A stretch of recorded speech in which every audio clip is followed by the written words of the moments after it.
The Lopez Island School District is set in the San Juan Islands, tucked in between sheep fields and small family farms.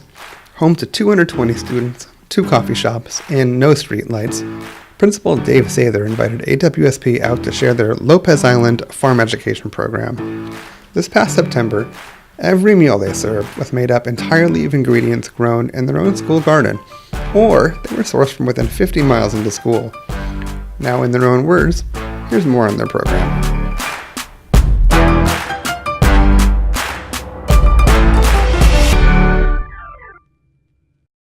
So Dave, let me show you our production garden. All right. And this is where we make upwards of 60% of our food that we serve our kids. You can see we've got an orchard that's active. It's being grafted.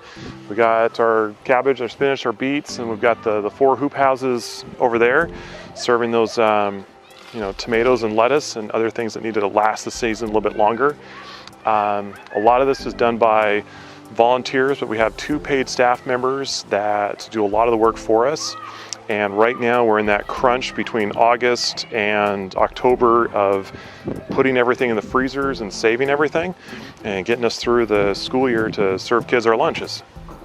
And how did you pay for a lot of this stuff and the equipment and the setup?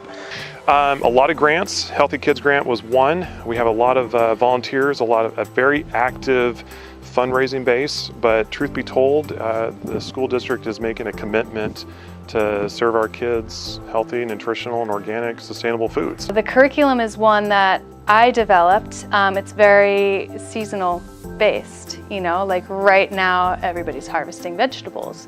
So we do plant science, we do taxonomy, we do seed saving, we do a lot of harvest, we do food prep, stuff like that.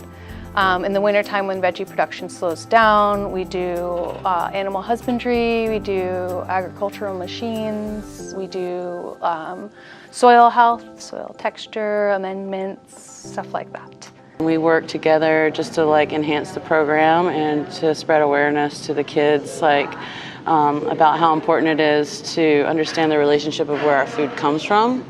And then we also teach them how to garden and also where the food goes and how it's processed, and that way they see the whole from beginning to end at their tables and at lunch, and able to make that connection. I just feel it's really valuable for the community too to understand where all of our food comes from. Well, and the nice thing about this is it seems like it's really, you've heard of hands-on learning, but this is learning you can taste. Definitely, it goes yeah. all the way. And everybody's got to eat, so everybody at some level has some interest in the food chain. Right. So have you seen kids that are more interested in science as a result of this? Definitely. Right now I'm actually starting the Eat a Rainbow project with the kids, and so we're talking about the different colors of the rainbow and what foods are that color, and we're going to associate the rainbow with eating. Last year we did, at the end of the year, I did an indigo vat with them, and we learned that plants aren't just for eating. You also can do dyeing and different other functions with plants. We talked about aromatherapy as well. So I think they are definitely getting a huge science relationship. So do you see that the hands-on nature of it, the out and about, what does that look like from a teacher's perspective in terms of classroom management and behavior? I think that as long as we have a project that we're all focused on and everyone has a responsibility, the behavior management is very minimal. They're all enjoying it. They always want to show me something that they've learned and discovered that's new in the garden. So yeah, I do feel that's what they need. They need to get out, move, and they are learning by just having a relationship with it, a tangible. The kids' garden was funded and put in by community members who raised money. So was the orchard here. We have community volunteers both in the garden to help us weed and also in the kitchen. Just yesterday we had a group of volunteers in the kitchen.